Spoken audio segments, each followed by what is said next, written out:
Welcome back to Work is Third. In this bonus clip, that just might be my favorite so far, Adam and I dive into one of the most universal challenges, knowing when to help and when helping starts to cost you more than you realize.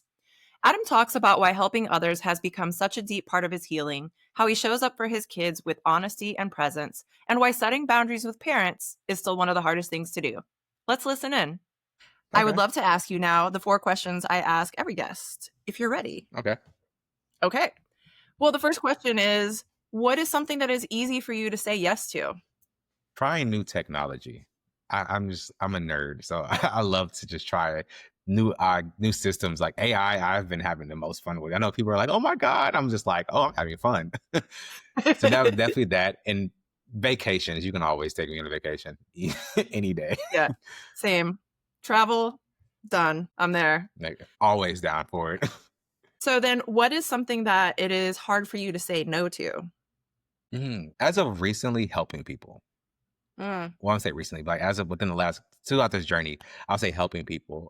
Because now it's like I've become before I was so like clouded with anger that I really didn't care about anybody.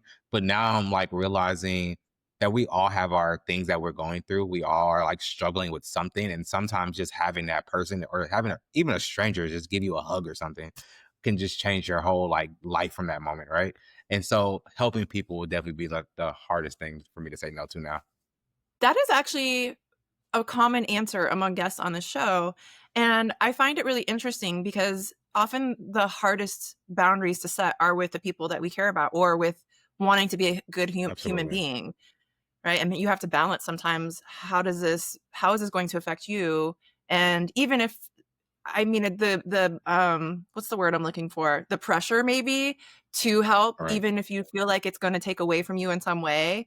We just have this kind of innate interest in, I think, most of us helping other human beings. Yeah, it's our natural way, right? And but we also have to learn like when to help and when not to help. Like I Yeah. can help somebody I don't know, just see them struggling. Like, like I'll be in Costco sometimes and a lady like, oh, can you get this water from me? Like you have muscles. I'm like, okay, sure, here you go. Like simple helping, right? Or Right. just getting in a conversation and realizing like, oh man, like you have some baggage that you need to carry on to. But when people think about helping, it's always like financial, like, oh, I'm just giving you guys money. It's like, no, I'm not giving out money to take away from my family. It's I'm going to help you in other ways. There's other ways to be impactful without finances. Right. Yeah, so we can be more discerning about the kind of help that we offer to people. Right. Because like Yeah. even with parents, we often say like, "Oh, I just want to give my kids what I didn't have." And when a lot of people say that, it's like, "Oh, I'm about to go buy clothes and shoes and all random stuff that they're going to grow out of in like a couple of weeks." And it's just like, no, just be present. Like just Yeah. literally be present. My kids, they just love me just to be in the room. I can be just sitting there like looking at them, and they're just having the best time of their lives because I'm there and I'm giving them my undivided attention. Right. That is one of the most powerful things is like kids. I worked in the foster care system. And to me, one of the most profound things that I ever observed is that kids want to be with their parents, even when their parents Hmm. are, by objective standards, not doing a great job of parenting. And that doesn't replace the fact that that is a bonds that they have. And like it matters to them, right? It matters to It kids does. in that way. And honesty too, honestly. Just being open with your kids. I think one of the hardest things I had to do was that sit down with my son and tell him that I was sorry for any like wrong I've caused him and that I was broken and that I've been trying to heal. Right. And like my kids, they ask questions about like how it was growing up for me and my wife. And we give them honest answers. Like the people that you've been seeing, they're all in the sweet and nice to you. They weren't always that like that. So when you see us having like some kind of feeling towards them, this is probably why, right? But we're still working through it. And I told my son, I was like, man, back in the 90s, we were getting whooped with like extension cords and switches Which and is like all kind of like all kind of crazy stuff. And he like looked at me and was like, that doesn't make sense. I said, you are blessed, sir. right. Like but he even told me, he was like, it's okay, like everybody makes mistakes. I still love you. And I was like, wow. So it's having like that vulnerable moment with him. I realized that he regained more respect for me later.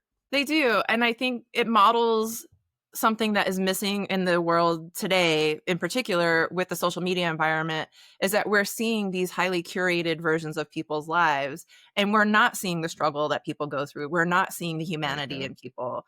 And being able to model that, for your children or for any children, I think is really so important. When I worked in foster care, I worked in residential foster care setting, and we would tell the kids, to take space, as we called it, if they were Mm, had a lot of emotions, or were feeling angry or sad or like overwhelmed by their emotions.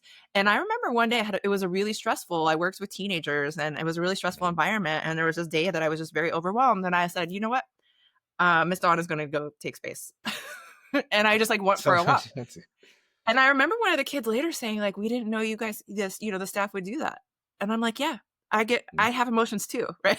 Like, you're right. I'm affected by things, and I think it's important that you see adults also have to regulate and have to make Mhm. choices, and we can model the right choices or better choices for the kids around us.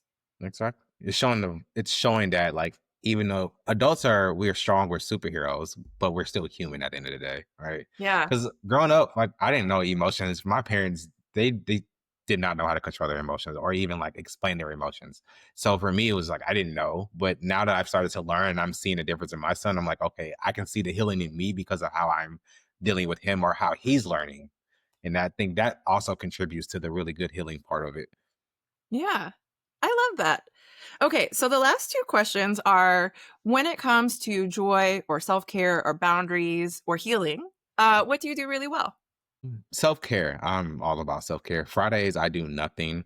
Um, it went from being like my self-care day solo to like my wife is home now, so we hang out on Fridays. Like we just do whatever we want to do, right? Other than that, it's the gym, it's reading. I like to do cold plunges. I know a lot of people look at me crazy when I say that, Ooh, but yeah. it's actually one of my favorite things. I haven't been in a while. Like yesterday, I was like, man, I gotta go cold plunge. Like I need it, right? And just eating right and just taking care of myself and spending time with my family as a man. Spending time with your family helps you to stay rooted and like your why and why are you getting up every day, right? So just those are my favorite things to do for self care. So, you do a lot of things really well, and the reading, I've heard about the science behind cold plunges. I mean, you've mentioned science a couple times, and I'm like, I know there's science backing that. So, There is. it is something to try. But It is.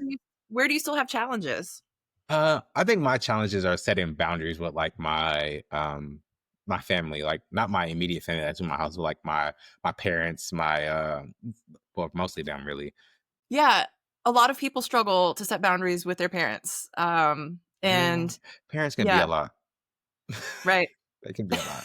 Cause it's like it's because they still see you as their baby sometimes. And it's just like, I'm an adult. Like, you don't have to treat me like I'm a child. And I know for a while, like I always tell my mom, like I'm okay with getting parenting advice from you. No disrespect. I just know I have my experience with you as a parent, and I don't want to take any of that with me to my child, right? Or like with Yeah, my dad, it's like I don't want to always be that guy who's always at work and I don't get to be around my kids, right? So it's the boundaries of like, well, I don't really have that much boundaries with my dad. He's kind of cool, but my mom is kind of sometimes she's too much. She's just like, I'm your mom. I'm your mom. And I'm just like, okay, congrats. You made a decision and now you had a kid, but I don't owe you the world because of that. a lot of people struggle though to say, I'm an adult and I can set boundaries with my parent. I don't have to interact Mhm. with them like I'm their child anymore. Like, I'm an adult in my Yeah. own right. I have children of my own, or I have my Mhm. own life, and I can set the boundaries around what that life looks like. And maybe that means I don't take parenting advice from you, or maybe that means we don't Yeah. have weekly dinners together, or whatever it is. Or maybe that means you don't talk to them. For some people, like, you really need to Yeah. cut a parent out of your life, and like, that's fine. Sometimes you have to. I always say you have to do what's best for your life at the end of the day. No Right. matter anybody else's feelings. And some decisions may be hard, but it's like you just have to do it because if you're not, you're going to continue to sit in these situations that you're not happy in. And it's going to affect you in the long run. It's going to affect how you show up for your kids, how you show up for yourself, your significant other. So it's like you really have to have those boundaries of like, I don't want to deal with this. So I'm not dealing with it. I'll talk to you when I talk to you, when I'm in the mood to talk to you. If I'm never in the mood to talk to you, oh well. I love you, but I love me more. But great words to end that question on. I love you, but I love me more. Gotta love yourself more. This is a part of the self care. It is part of self-care.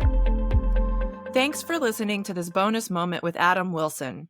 This couldn't be a better message for the holiday season.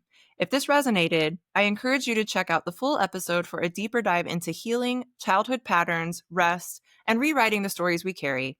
And remember, loving others well starts with loving yourself well. Work is third, put yourself first.